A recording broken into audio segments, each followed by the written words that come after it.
ॐ नमो भगवते वासुदेवाय।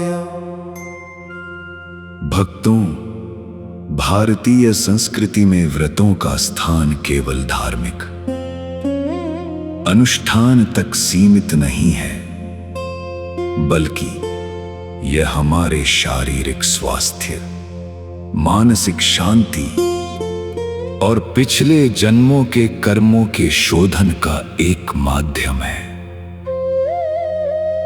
आज हम एक ऐसे ही विशेष व्रत की चर्चा करेंगे जिसे रोहिणी व्रत कहा जाता है।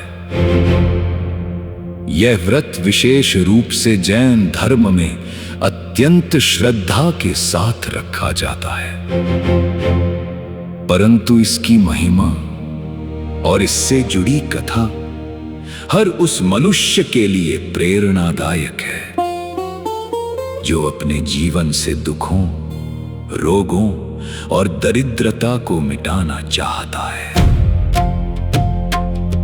जब आकाश में देशत नक्षत्रों में से रोहिणी नक्षत्र का उदय होता है, तब यह व्रत किया जाता है।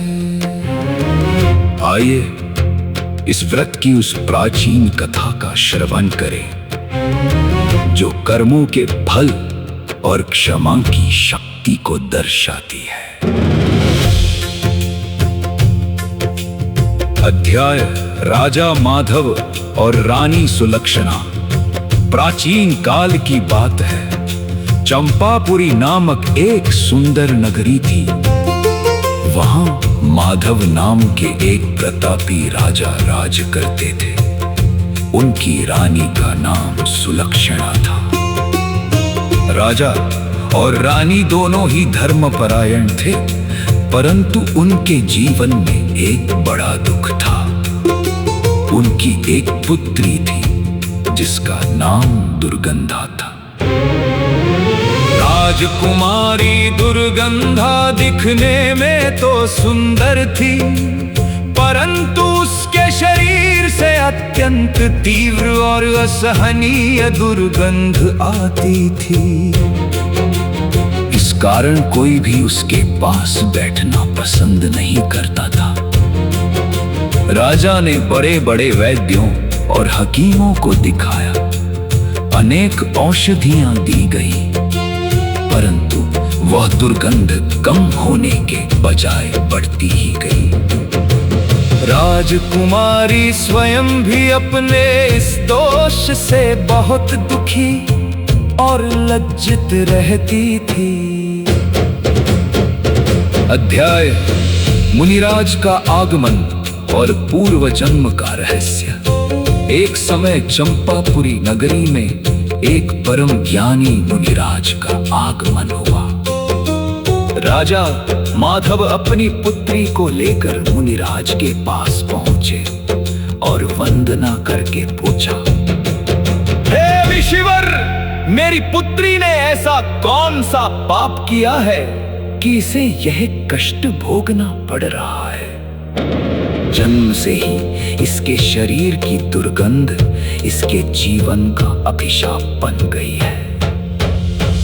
मुनिराज ने अपनी दिव्य दृष्टि से राजकुमारी के पूर्व जन्म को देखा और बताया, हे राजन, पिछले जन्म में यह राजकुमारी रोहिणी नाम की एक राजा की पत्नी थी। वह स्वभाव से अत्यंत घमंडी और ईर्ष्यालु थी।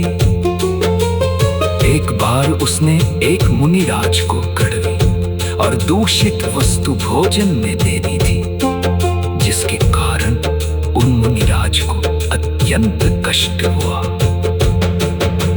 यद्यपि उसने बाद में क्षमा मांगी, परंतु उस पाप कर्म का फल उसे इस जन्म में दुर्गंध के रूप में भोगना पड़ रहा है।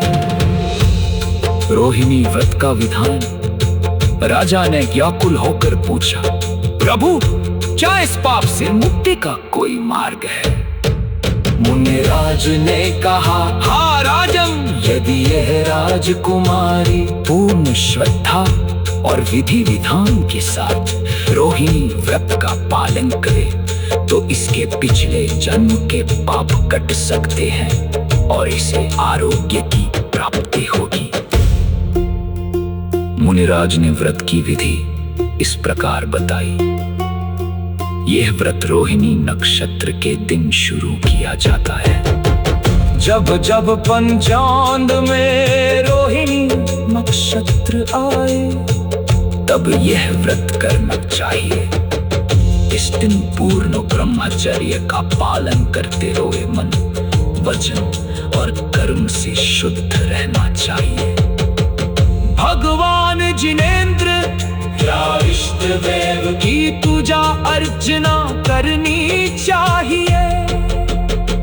निर्धनों को दान देना और कड़वे वचन न बोलना इस व्रत का मुख्य अंग है। यह व्रत कम से कम 1 वर्ष और 5 मास तक निरंतर करना चाहिए। उसके बाद इसका उद्यापन करना चाहिए। राजकुमारी का संकल्प और कायाकल्प। राजकुमारी दुर्गंधा ने मुनिराज के वचनों पर पूर्ण विश्वास किया और रोहिणी व्रत का संकल्प लिया। उसने अत्यंत कठिन तपस्या की। प्रत्येक रोहिणी नक्षत्र पर वह उपवास रखती, प्रभु की भक्ति में लीन रहती और अपनी वाणी पर संयम रखती।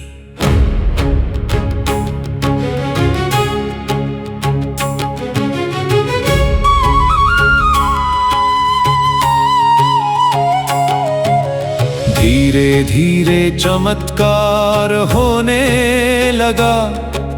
जैसे जैसे उसके व्रत पूर्ण होते गए, उसके शरीर की वह दुर्गंध कम होने लगी और उससे एक दिव्य सुगंध आने लगी। उसकी त्वचा स्वर्ण जैसी कांतिवान हो गई। उसका स्वभाव भी कोमल और परोपकारी हो गया। उसकी काया पूरी तरह निर्मल हो गई, इसलिए उसका नाम अब सुगंधा पड़ गया। राजा माधव ने प्रसन्न होकर उसका विवाह एक योग्य राजकुमार से किया और वह जीवन भर सुखी रही। रोहिणी व्रत का महत्व और प्रभाव। रोहिणी व्रत केवल कथा तक सीमित नहीं है, इसके अनेक लाभ शास्त्रों में बताए गए हैं। पापों का नाश। यह व्रत विशेष रूप से अनजाने में किए गए पापों और ईर्ष्या के दोष को दूर करने वाला माना गया है। आरोग्य की प्राप्ति। जो लोग चर्म रोग या असाध्य बीमारियों से ग्रसित हैं, उनके लिए रोहिणी नक्षत्र की साधना फलदायी होती है। अखंड सौभाग्य। महिलाएं अपने वैवाहिक जीवन की सुख शांति और पति की लंबी आयु के लिए ये व्रत श्रद्धा से रखती है। दरिद्रता से मुक्ति। यह व्रत घर में सुख समृद्धि और धन धान्य की वृद्धि करता है। व्रत की आवश्यक सावधानियां। रोहिणी व्रत में कुछ बातों का विशेष ध्यान रखना चाहिए। क्रोध का त्याग। इस व्रत के दौरान किसी पर क्रोध न करे, अन्यथा व्रत का पुण्य फल नष्ट हो जाता है।